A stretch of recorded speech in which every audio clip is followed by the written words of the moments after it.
Primera Tesalonicenses capítulo 5, verso 1. Ya hemos estado tratando esta porción, pero la palabra es inagotable.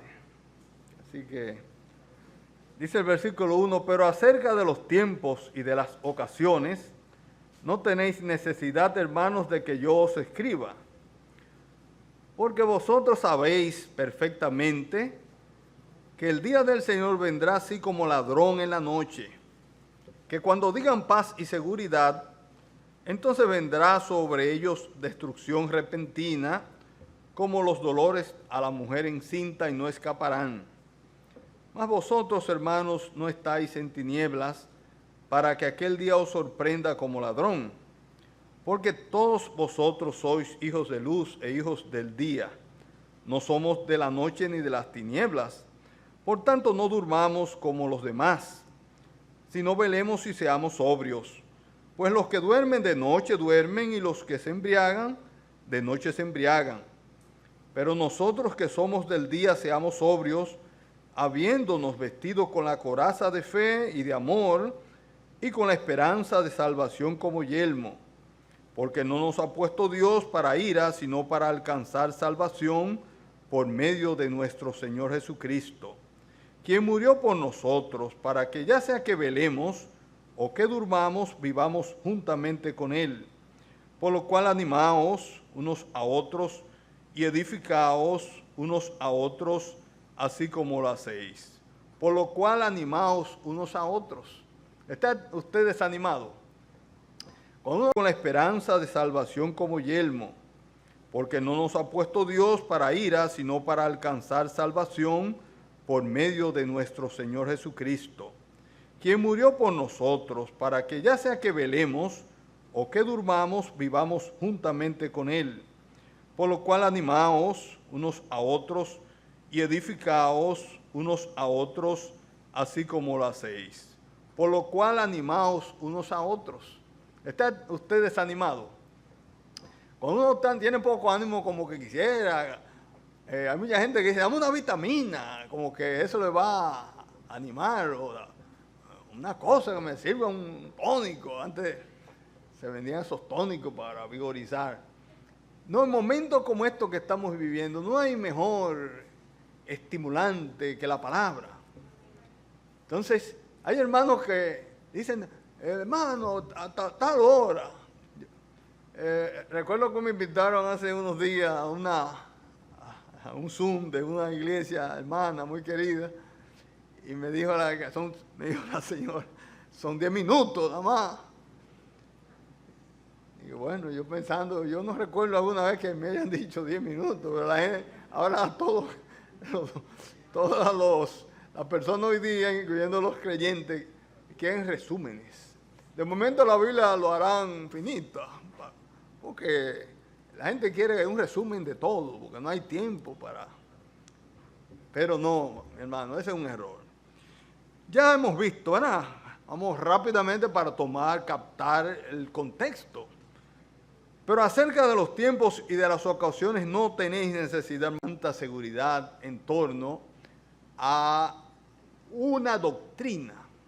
Dice, acerca de los tiempos y las ocasiones, no, usted no tiene necesidad. Versículo 2 da la razón, porque vosotros sabéis perfectamente que el día del Señor vendrá como ladrón en la noche. Ellos sabían, ellos le habían enseñado a la iglesia que el día del Señor vendrá así como ladrón en la noche. ¿Qué es lo que es el día del Señor?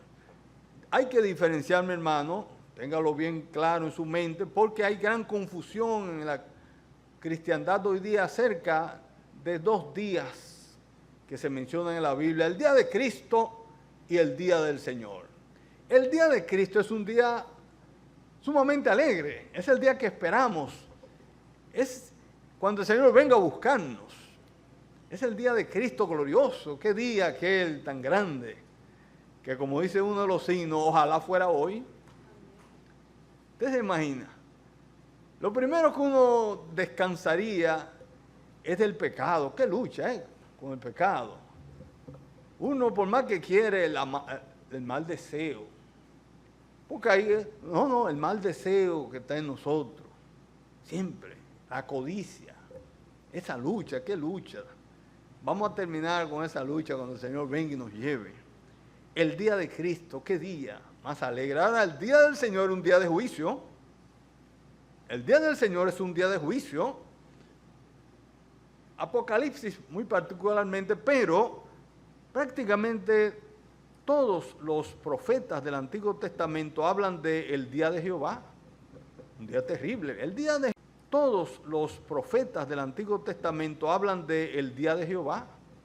Un día terrible. El día de Jehová es equivalente al día del Señor en el Nuevo Testamento.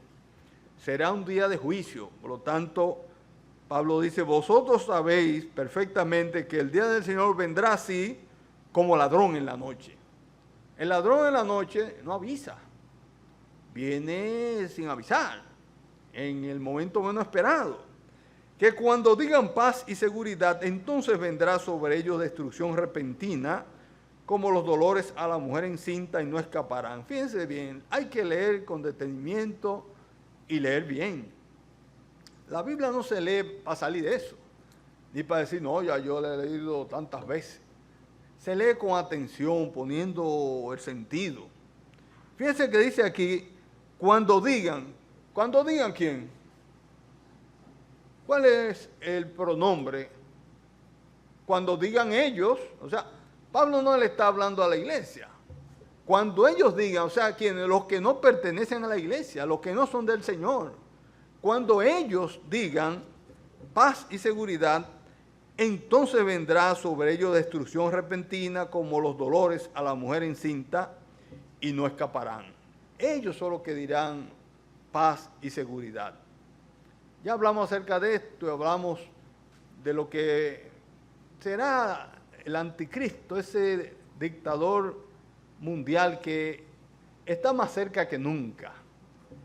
Yo creo que está todo preparado, o hay algo que uno pueda decir, no, falta esto, para que haya un gobierno mundial. Así como para no tomar demasiado tiempo el que tengo asignado, fíjense bien, ustedes saben que hay un proyecto de ley que quiere que haya matrimonio igualitario, como le llaman, los homosexuales tengan derechos y que puedan casarse legalmente, entre otras cosas. Ustedes saben eso. Ustedes saben todo lo que se está moviendo a nivel de las leyes, de proyectos de leyes que van hasta el Congreso, la legalización del aborto, ustedes saben. No, usted no vive aquí. A una joven que yo conozco, su familia, que está abogando por las famosas 3 causales. Le digo yo, oye, ¿alguna vez tú has conocido un médico que ha estado preso porque ha hecho un aborto?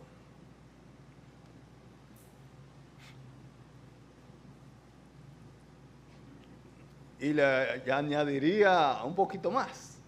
¿Quién que quiera hacerse un aborto hoy día no se lo hace en cualquier clínica o prácticamente en cualquier clínica? Las 3 causales, naturalmente, la pastillita para entrar por ahí. Ahora bien, ¿quién está empujando todo esto? Entre otras cosas, las Naciones Unidas. O sea, ya los gobiernos no son autónomos, no son soberanos, sino que hay organismos supranacionales que empujan. Ustedes tienen que aprobar eso. En la escuela hay que enseñarle a los muchachos lo que es los sexos, la famosa educación sexual que le comentaba yo en tono un tanto jocoso, comentábamos el viernes sobre ello. Entonces quiere decir que 4.000 años hace que no se daba eso. Entonces los hombres y las mujeres no sabían qué es lo que iban a hacer cuando se casaban. Ahora quieren enseñar lo que parece que se hizo mal todos esos miles de años antes. Bueno, pero ya sabemos qué hay detrás de todo esto. Bien, la idea es finalmente que hay organismos sobrenaturales, nada más y nada menos las Naciones Unidas, empujando asuntos como estos, lo que quiere decir entonces que ya el paso de un dictador mundial uno que sea el que gobierne a nivel mundial, está todo dispuesto. Por lo tanto, el anticristo podría venir en cualquier momento. Cuando digan paz y seguridad, sabemos que él va a hacer un acuerdo de paz con Israel muy particularmente, y a la mitad de la última semana que queda, ya hablamos sobre ello, de las 70 semanas de Daniel, va a romperla y va a venir propiamente en lo adelante la llamada gran tribulación. Versículo 4, más vosotros. Fíjense que hay cambio de pronombre. Ahorita habló de ellos, pero ahora dice más vosotros, hermanos. No estáis en tinieblas para que aquel día os sorprenda como ladrón. Ustedes no. Esos son ellos que están en tinieblas, ustedes están en luz. Versículo 5, porque todos vosotros sois. Esos son ellos que están en tinieblas, ustedes están en luz. Versículo 5, porque todos vosotros sois hijos de luz e hijos del día, no somos de la noche ni de las tinieblas. Todos vosotros, todos, en la Biblia es todos, no hay excepción. Todos los que estamos en Cristo, entramos en ese todo. Somos hijos de luz. Esa expresión le gustaba mucho al apóstol Juan, y el Evangelio de Juan está lleno de esa expresión. Y vino la luz, yo soy la luz del mundo. Vemos cómo con frecuencia él menciona como si hubiera una gran diferencia entre lo que es la luz como los pertenecientes a Dios y las tinieblas como símbolo del mal, del reino de Satanás. Entonces nosotros no estamos en tinieblas para que aquel día os sorprenda como ladrón. Eso le va a sorprender a ellos, pero a nosotros no. Versículo 6, por tanto no durmamos como los demás, sino velemos y seamos sobrios. Por tanto, es decir, debido a la marcada diferencia de naturaleza básica de los hijos del día y los hijos de las tinieblas, debido a esa diferencia marcada de naturaleza, nosotros tenemos que ser conscientes de quiénes somos. Nosotros, los que hemos puesto nuestra fe en Jesucristo, somos hijos de luz, pertenecemos al reino de la luz, tenemos el Espíritu Santo en nosotros. Entonces somos radicalmente diferentes a lo que el apóstol llama aquí hijos de las tinieblas, que no son más que esos incrédulos. Hay características muy distintivas de los hijos de las tinieblas. Vamos rápidamente para ver alguna. En Primera de Juan, capítulo 3.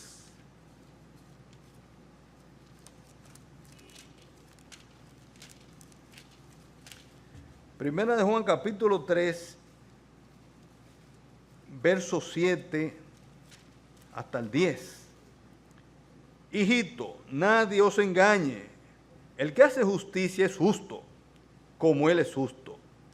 El que practica, oiga bien, el que practica el pecado es del diablo, porque el diablo peca desde el principio. Para esto apareció el Hijo de Dios, para deshacer las obras del diablo. Todo aquel que es nacido de Dios no practica el pecado. No es que no peque, usted y yo pecamos a pesar de que somos hijos de Dios, pero no practicamos el pecado. Eso no es un hábito en nosotros, una práctica habitual, consuetudinaria. Entonces no practicamos el pecado. Todo aquel que es nacido de Dios no practica el pecado, porque la simiente de Dios permanece en él y no puede pecar. En esto se manifiestan los hijos de Dios y los hijos del diablo. Todo aquel que no hace justicia y que no ama a su hermano no es de Dios. Versículo importante, ¿verdad? En esto se manifiestan los hijos de Dios. y los hijos del diablo. O sea, en el mundo hay esos dos grandes grupos, hijos de Dios e hijos del diablo.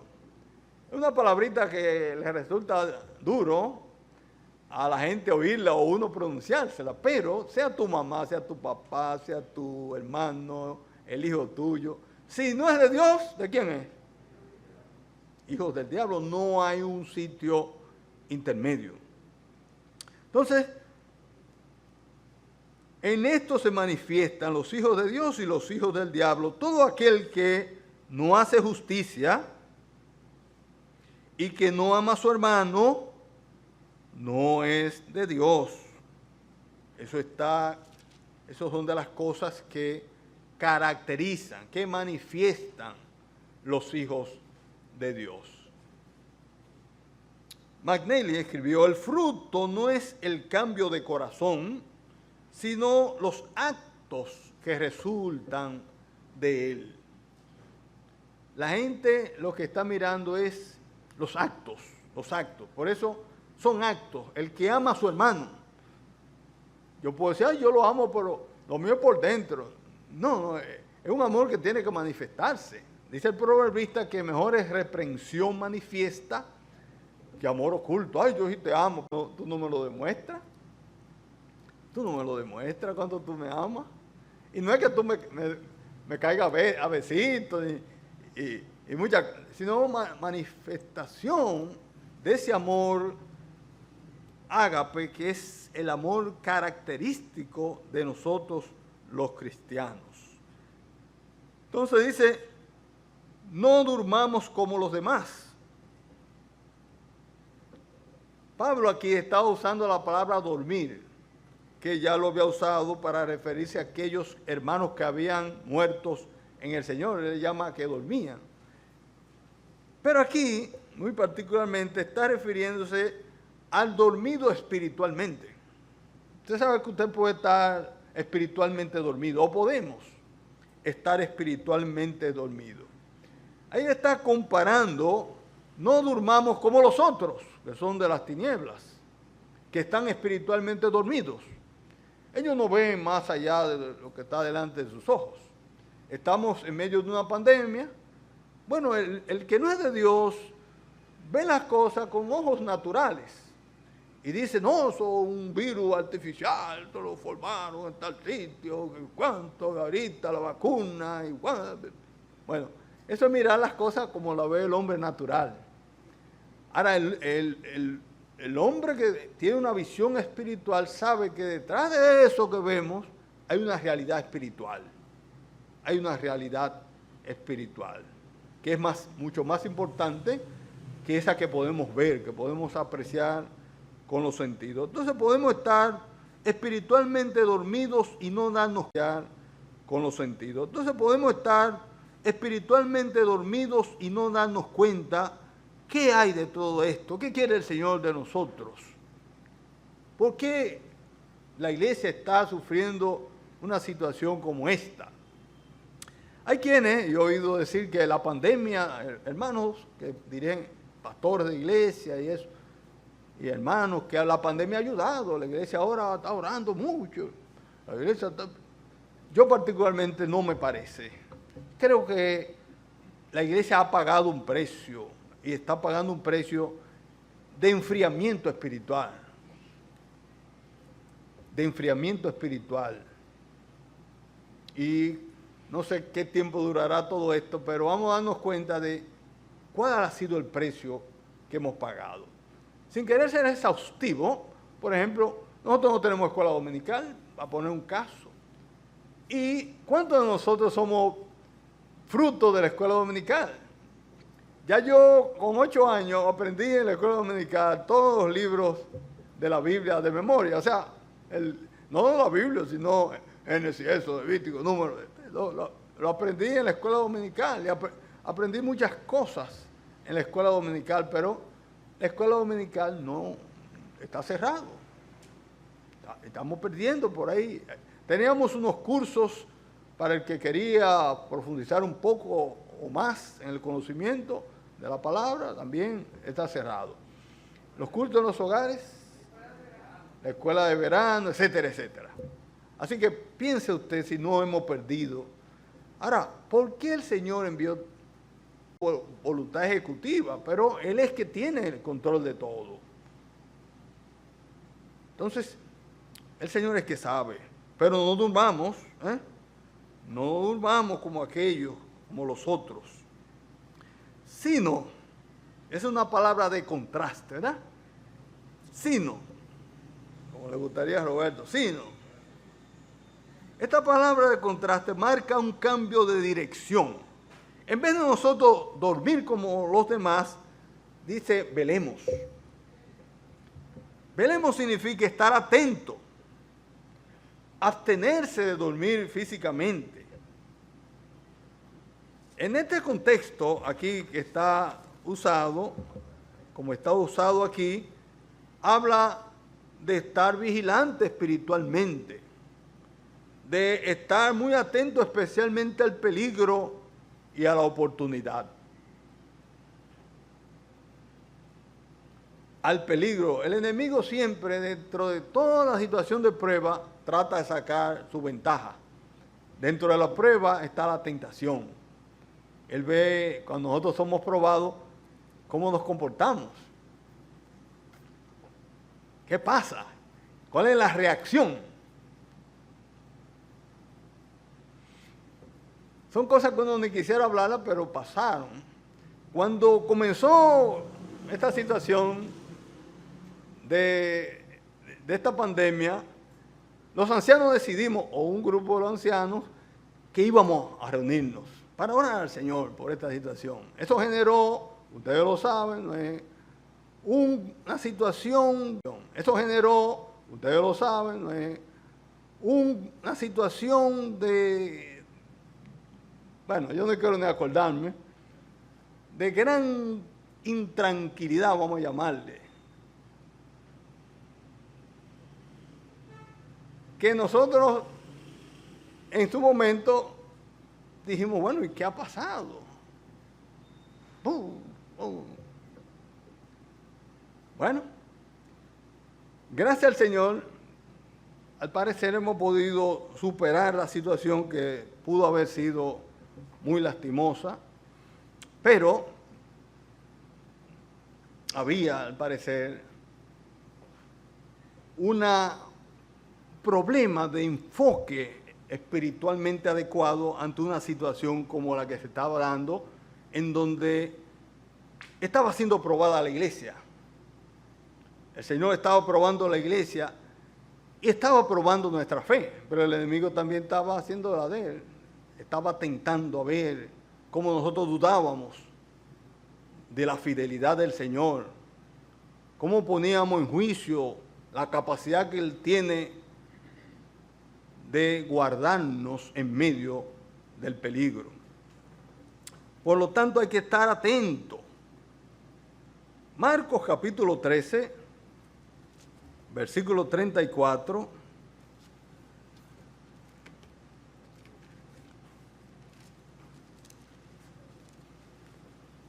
Aquí tenemos una parábola del Señor. Dice, versículo 13, capítulo 13, verso 34. Pero de aquel día y de la hora nadie sabe, ni aun los ángeles que están en el cielo, ni el Hijo, sino el Padre. Mirad, velad y orad, porque no sabéis cuándo será el tiempo. Fíjense bien esos tres verbos. Mirad, velad y orad. Están todos en imperativo. O sea, son mandamientos del Señor. Mirad. Mirad habla de observar detenidamente. Tomarse un tiempo para analizar la situación. Mira, mira. Hay que estar despierto. Mirad. Velad. Velad de mantenerse atento, sin que los sentidos se emboten por el sueño. Y orad. Se parece mucho a como el Señor le dijo a sus discípulos en el huerto mientras estaban allí, él preveía que ya venían, esos eran sus últimos momentos antes de ser llevado a la cruz. Le decía a ellos, velad y orad para que no caigáis en tentación. Estos son tiempos, mi hermano, para estar en esa actitud. Velad y orad. Velad y orad. Ahora fíjense, sigue diciendo el 34, es como el hombre que yéndose lejos, dejó su casa y dio autoridad a sus siervos y a cada uno su obra. Y al portero mandó que velase. Vuelvo otra vez. Y al portero mandó que velase. Vuelvo otra vez. Verso 34, velad. Ahí está el verbo en imperativo, un mandamiento, velad, pues, porque no sabéis cuándo vendrá el Señor de la casa, si al anochecer o a la mediodía, o al canto del gallo o a la mañana, para que cuando venga de repente no os halle durmiendo. Versículo 37. Y lo que a vosotros digo, a todos lo digo, velad. Vuelve y reitera la idea como un mandamiento, velad. Hermano, tenemos que estar velando, velando. Marvin Benson comenta sobre el significado de Jesús usando la ilustración de un portero despierto y alerta en esta parábola, escribiendo que en el templo durante la noche el capitán del templo hacía sus rondas y los guardias debían levantarse al acercarse y saludarlo de manera particular. Cualquier guardia o portero que se encontrara dormido en servicio era golpeado o le prendían fuego a sus ropas. Compárese con Apocalipsis 16:15, bienaventurado el que vela y guarda sus vestidos. Hay que velar, hermano, hay que velar. Cuando yo era residente de medicina interna en el hospital de la Fuerza Armada, yo pasé mucho trabajo porque yo no sabía nada de milicia, ni nada de eso, ni de rango. El primer susto me lo llevé yo estando en intensivo, haciendo servicio, con alguien que se presenta de noche y me pregunta algo y yo sentado le respondo. Entonces el hombre se regó y cuando yo veo que el hombre tiene siendo raya y cosas, ahí fue que yo supe lo que es temblarle. Y que este debe ser un general, pero de lo grande. Igual, de ahí en adelante hasta los rasos yo me le paraba. Bueno, le digo esto porque dentro de las cosas que uno ve, un hospital militar tiene el concepto, es un cuartel militar. Entonces usted tiene policías que están cuidando. Y recuerdo una noche que estaba yo de servicio, hay un guardia cuidando la puerta de la emergencia. Yo estaba haciendo servicio con un compañero que era militar, era segundo teniente, y era dado a hacer bromas. Y me dice, ven acá, tú ese está durmiendo, pero él estaba parado, apoyado en la bayoneta, en el fusil. Y él coge tranquilo, le quita el fusil y él sigue parado ahí. Y a poco rato dice, el hombre se quiso volver loco. Pero él estaba allí, parecía que estaba velando, pero estaba durmiendo. Así puede pasar con nosotros. Podemos parecer que estamos velando y realmente estamos durmiendo. Pero no solamente se nos llama a velar, sino a ser sobrios. La palabra sobrio podía traducirse literalmente como sin vino, sin mezclar con vino. En el sentido literal de la palabra, era una abstinencia completa para que la mente estuviera libre de la influencia de los tóxicos producto de la bebida. Usted ha conocido gente que son muy serios y gente buena, hasta que toman, ¿te das cuenta? Entonces cuando toman, ya esa gente cambian porque están intoxicados por la bebida y la mente no está buena. La gente no se da cuenta en nuestro país muy particularmente, pero en otros países sí se lleva eso muy rigurosamente. Y Félix, que vivió muchos años en Estados Unidos, lo sabe. Si a usted lo para a un policía y le hace una prueba de alcoholímetro y nota que usted puede haberse tomado un vasito de cerveza, como diríamos nosotros, pero ya el alcoholímetro, cuando te miden tu nivel de alcohol, te dice que tú tienes una cantidad que te está alterando tus reflejos, por lo tanto tú no puedes manejar. Y te pone una multa y te quita, tú no puedes seguir manejando, tú vas ahí detenido, multa.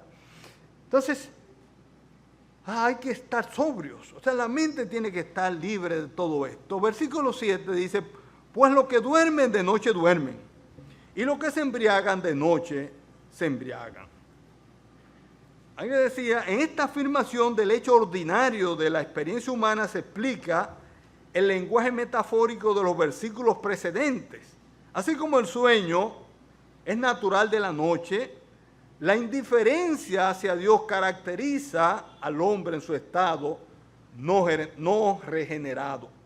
Los que duermen, los hijos de la noche, eso de noche están durmiendo y de noche se embriagan. Eso es lo que hacen esos que pertenecen a ese grupo de los que son hijos de la noche.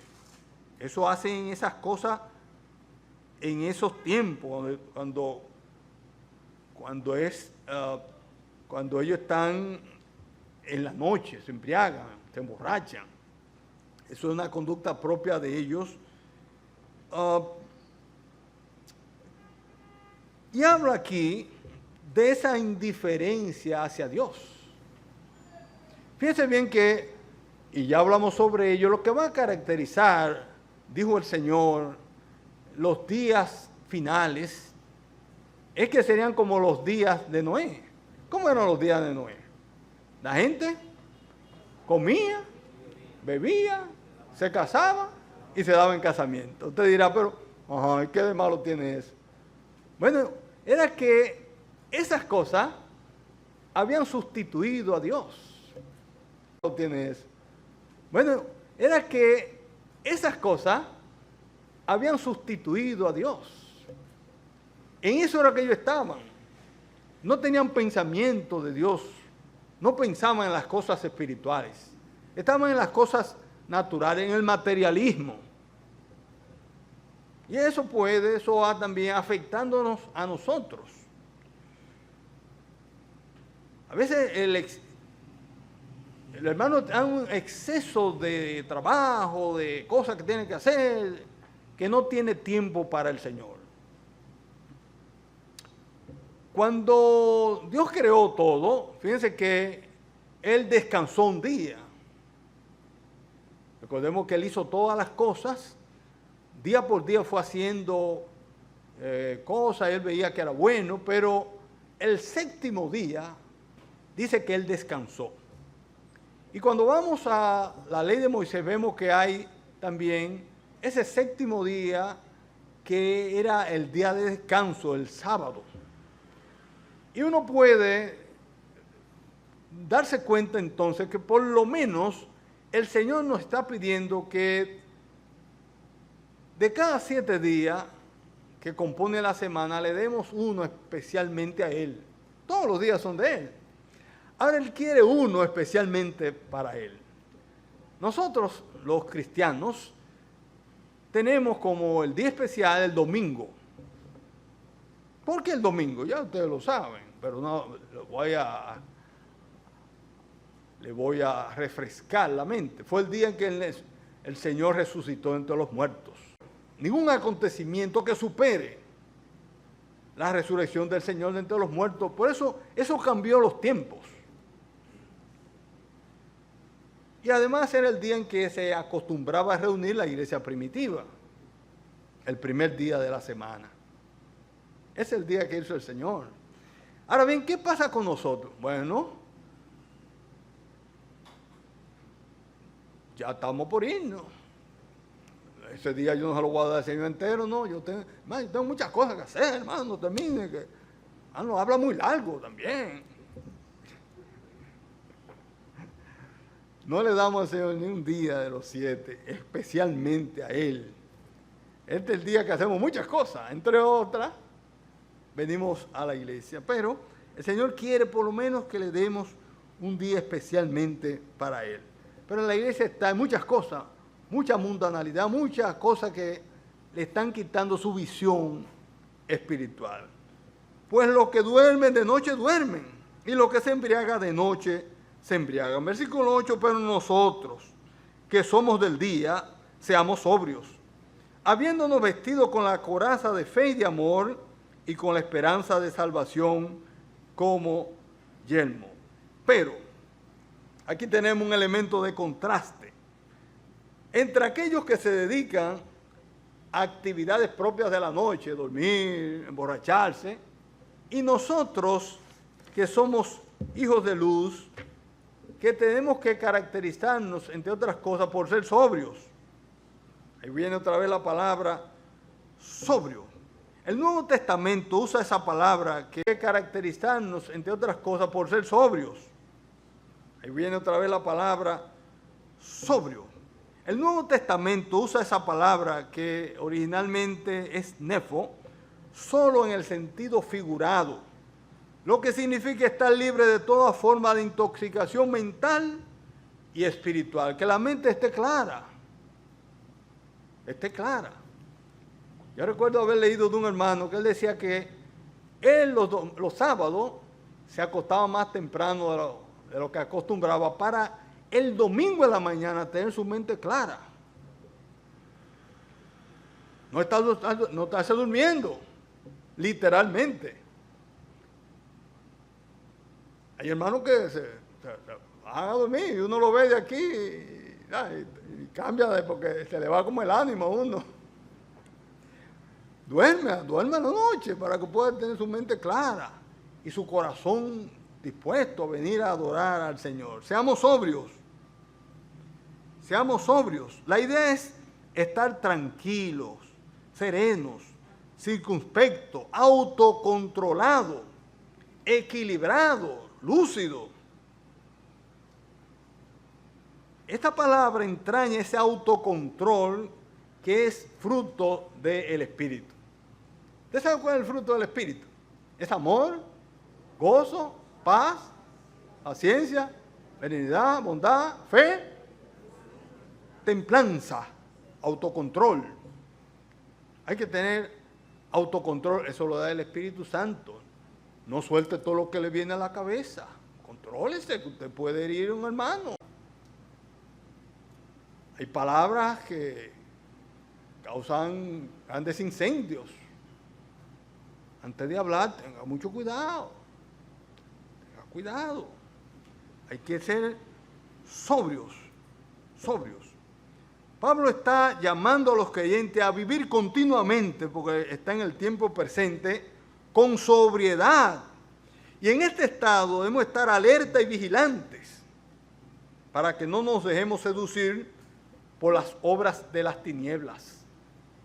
Nosotros tenemos una lucha constante con las obras de las tinieblas, que constantemente nos están bombardeando y tratando de ganar nuestra mente. Oh, él tiene razón, sí, así como él dice. Cuidado, óigalo otra vez. Mira a ver lo que dice. Habiéndonos vestidos con la coraza de fe y de amor. Los soldados bien equipados tenían y tienen dos equipos esenciales. Uno para preservar los órganos vitales, el corazón, los pulmones, y otro para preservar la cabeza. El equivalente moderno de esa coraza sería el chaleco antibalas. Fíjate con un policía, un militar va a hacer una actividad por ahí, él se pone un chaleco antibalas, él no se pone en los pies nada, porque está protegiendo sus órganos vitales. El énfasis en esta imagen está en la protección del creyente, por lo tanto, Pablo aquí no menciona espada. En esta imagen está en la protección del creyente, por lo tanto, Pablo aquí no menciona espada. La espada es un instrumento ofensivo, pero aquí Pablo está refiriéndose a la protección. Hay un estudioso apellido Hibbert que dice, el creyente no es solo un centinela, sino también un guerrero. No solo debe estar alerta y ser dueño de sí mismo, sino que también debe estar equipado para resistir al ataque del enemigo. Mientras espera el regreso de su Señor, el creyente debe estar en guardia, porque espera en un mundo hostil. Tiene que estar en guardia. Guarda tu cabeza, guarda tus órganos vitales. Estamos esperando al Señor, pero el mundo no nos tiene a nosotros tranquilitos y no, nos está atacando constantemente. Vestido, dice, con la coraza de fe. La palabra aquí, fe, vamos a entenderla como debe ser, entre otras cosas, como dependencia de Dios. Nosotros no dependemos de nadie más que de Dios. No dependamos de nadie, no confiemos en nadie. Dentro de los peligros que se ciernen, y hay que orar por ello, es que al darse como buena y válida el casamiento de homosexuales, que se le ocurra a un homosexual venir a esta iglesia y a hablar con nosotros y decirnos, yo quiero casarme por ahí. Y usted dirá, bueno, dígale que no. Y ponérsela difícil a uno. Pero nuestra dependencia no está en los hombres, en el gobierno, y no, nuestra dependencia está en Dios. Esto es sinónimo de confianza. Es la convicción de la verdad de cualquier cosa, pero sobre todo la convicción de que Dios existe y que Dios es el creador y gobernante de todas las cosas. Las cosas no ocurren porque sí, no. Él es el creador. ¿Estamos? Ya no se dice amén, porque después dicen que uno es pentecostal, pero amén quiere decir que lo que yo estoy diciendo es verdad. Amén. ¿Sí? ¿Usted cree que es verdad? Amén. Él es gobernante. O sea, Él es el creador y es el gobernante, el que gobierna. Amén. Amén. Él es el que gobierna. Entonces, ¿dónde debemos nosotros ir para que estas cosas puedan deshacerse, no llegar a ser, no acontecer?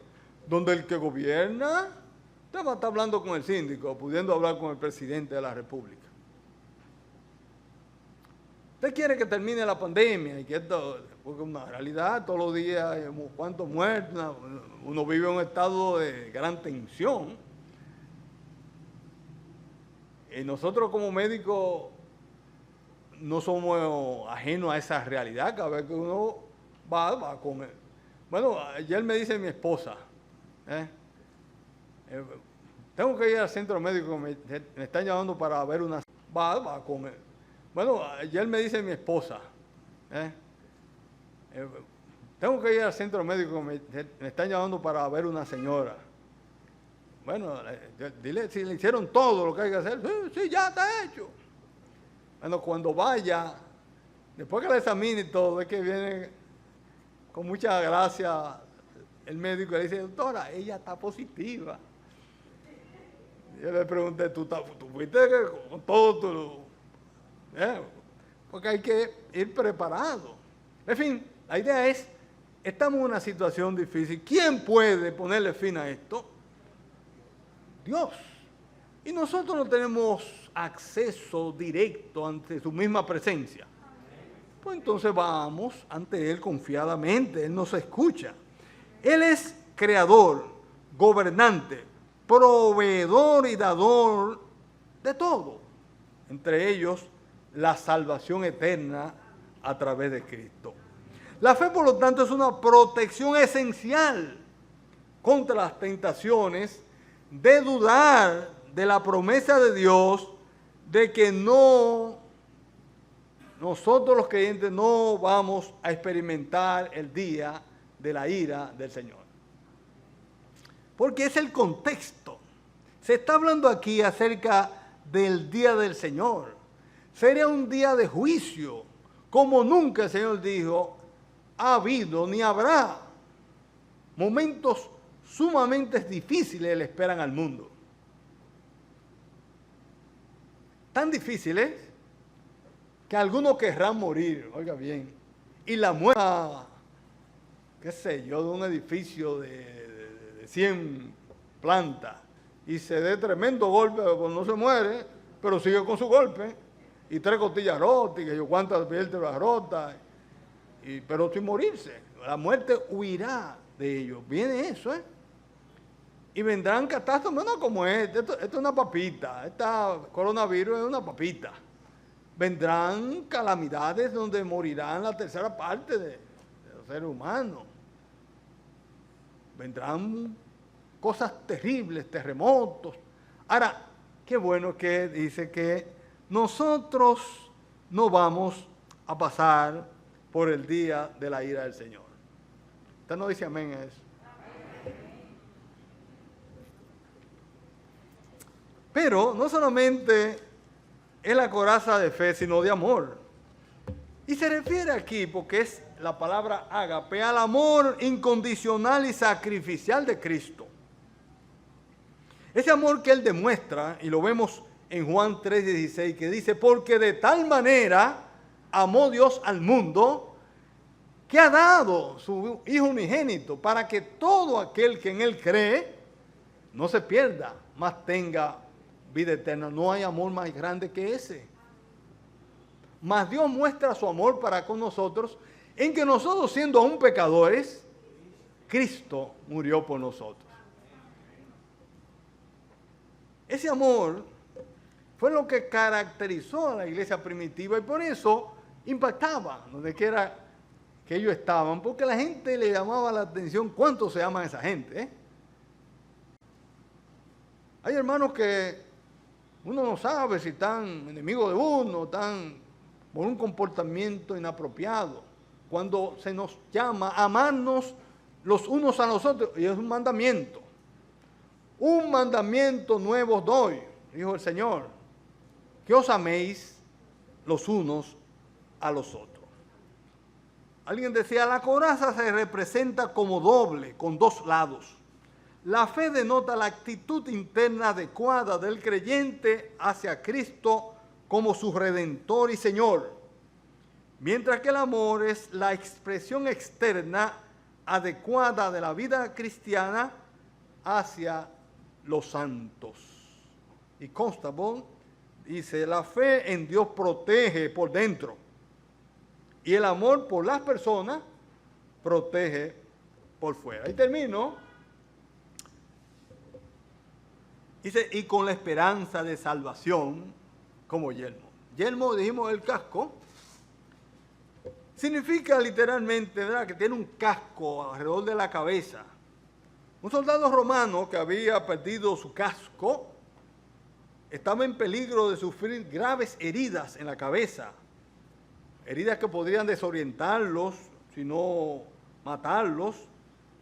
Pero era y sigue siendo un órgano esencial para que el soldado pueda ser eficaz. La cabeza. La esperanza de salvación.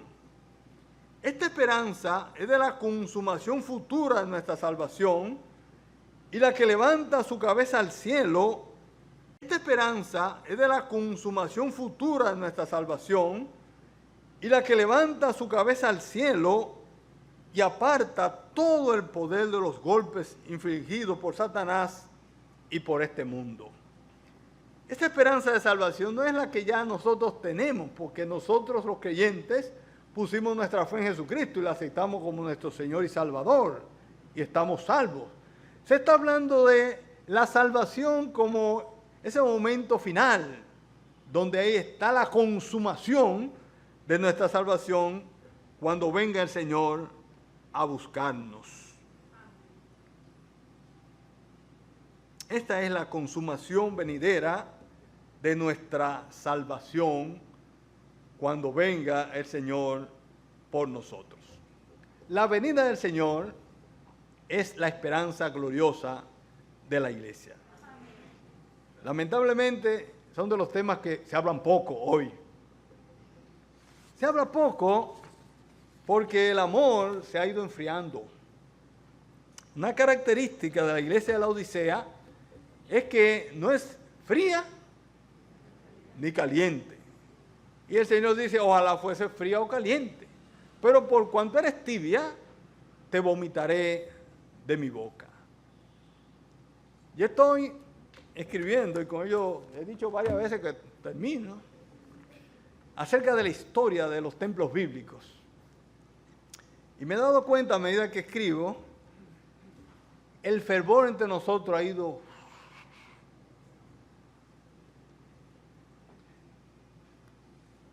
Los que conocieron a Mr. Assi, Miss Iverson, Miss Bolton, uno le daba la impresión que era gente que andaban como muy rápido. ¿Y qué es lo que le pasa? Ellos te decían, mire, le decían a uno, mire, a las 7 de la noche vamos para Jásica, por ejemplo. No se te ocurría a ti aparecerte a las 7:05 que te quedaba. Porque ellos tenían como un concepto del tiempo, que había que aprovechar el tiempo, que no había tiempo, que había que moverse. Las cosas había que hacerlas. Llegada a la hora del culto había que comenzar. No había tiempo que esperar. No, que hay que esperar. No hay tiempo. Y las cosas había que hacerlas porque hay que hacerlas, como que el Señor viene hoy. Nosotros, a medida que ha ido pasando el tiempo, nos hemos acomodado y decimos, bueno, te vas a la iglesia, bueno, vamos a ver cómo está el tiempo. Si no está muy, porque yo tengo como una gripecita, me está comenzando. Siempre tenemos un cuento. Pero esos hermanos fueron hermanos fieles, por eso hubo un crecimiento tan importante de los templos bíblicos en nuestro país. Y nosotros tenemos que darle muchas gracias al Señor, primeramente porque Él fue misericordioso, pero también por esos hermanos que entendían que el tiempo había que aprovecharlo, que no había tiempo que perder. Por lo tanto, estaban así como, estad, hermanos, vigilantes, velad, velando, y seamos sobrios, porque sencillamente la venida del Señor está a la puerta, que nos encuentre preparados. Oremos. Padre bueno que estás en los cielos, gracias te damos por esta hermosa oportunidad que tú nos has concedido de exponer tu palabra. Tu palabra que es buena, tu palabra que es viva, tu palabra que es eficaz y que es más cortante que toda espada de dos filos. Gracias, Padre, porque ella penetró en su momento en lo más profundo de nuestros corazones y con tu Santo Espíritu nos convenció de pecado y reconocimos que estábamos en falta contigo y nos dimos cuenta porque ella así nos lo mostró de que había una manera de salir de esa situación, Jesucristo. Por eso nosotros vinimos humillados ante Él y le recibimos como nuestro único y suficiente Salvador. Ahora, Padre, tú sabes cómo no hemos andado acorde con tan alta vocación. Hemos fallado. Perdónanos. Anímanos. No sabemos cuándo vendrá tu Hijo, pero sí sabemos que puede ser en cualquier momento. Ayúdanos, por lo tanto, a estar listos para que en el momento de su venida